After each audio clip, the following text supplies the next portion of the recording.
গতকাল থেকে কিন্তু ট্যাবের 10,000 টাকা করে ঢুকতে শুরু করে দিয়েছে। বহু ছাত্রছাত্রীরা এই টাকা পেয়ে গেছে। অনেকেই কমেন্ট করে আমাকে জানিয়েছে বহু ছাত্রছাত্রীদের অ্যাকাউন্টে 10,000 টাকা করে ট্যাব কেনার জন্য ঢুকে গেছে গতকাল থেকে। প্রিয় একাদশ এবং দ্বাদশ শ্রেণীর ছাত্রছাত্রীরা ট্যাব কেনার জন্য বা মোবাইল কেনার জন্য 10,000 টাকা করে কিন্তু ঢোকা শুরু হয়ে গেল গতকাল থেকেই। হ্যাঁ বন্ধুরা, ট্যাব কেনার জন্য বা মোবাইল কেনার জন্য যে 10,000 টাকা করে আমাদের রাজ্য সরকারের পক্ষ থেকে দেওয়া হচ্ছে, সেই টাকা কিন্তু গতকাল থেকেই ঢুকতে শুরু করে দিল তোমাদের ব্যাংক অ্যাকাউন্টে। এবার আমি তোমাদের এই বিষয়টি নিয়ে এক এক করে বলবো কাদের ঢুকতে শুরু করে দিল, অনেকের এখনো ঢোকেনি, তোমাদের কবে ঢুকবে সেই সমস্ত তথ্য জানতে ভিডিওটি শেষ পর্যন্ত দেখবে এবং ভিডিওটি প্রচুর প্রচুর পরিমাণে শেয়ার করবে। ট্যাবের জন্য 10,000 টাকা ঢোকা শুরু হয়ে গেল, এমনই কিন্তু বহু ছাত্রছাত্রীরা তারা কমেন্ট করে জানিয়েছে।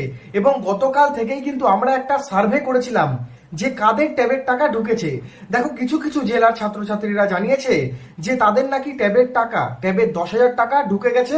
অনেকের ব্যাংকে এসএমএস দেয়নি, ব্যাংকের ব্যালেন্স চেক করলে তারা দেখতে পাচ্ছে 10,000 টাকা বেশি হয়ে গেছে।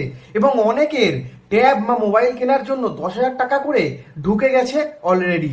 তোমাদের কবে ঢুকবে? তোমরা যারা পাওনি, ট্যাবের টাকা পেতে অবশ্যই চ্যানেলটি সাবস্ক্রাইব করো এবং কারা ট্যাবের টাকা চাইছো তাড়াতাড়ি অবশ্যই কমেন্টের নিচে তোমরা কমেন্ট করো। দেখো, গতকাল ছিল 26শে সেপ্টেম্বর এবং সূত্র মারফত জানা যাচ্ছিল যে 26শে সেপ্টেম্বর অর্থাৎ গতকাল থেকেই ট্যাবের টাকা ঢোকা শুরু হতে চলেছে, মানে ঢুকতে চলেছে।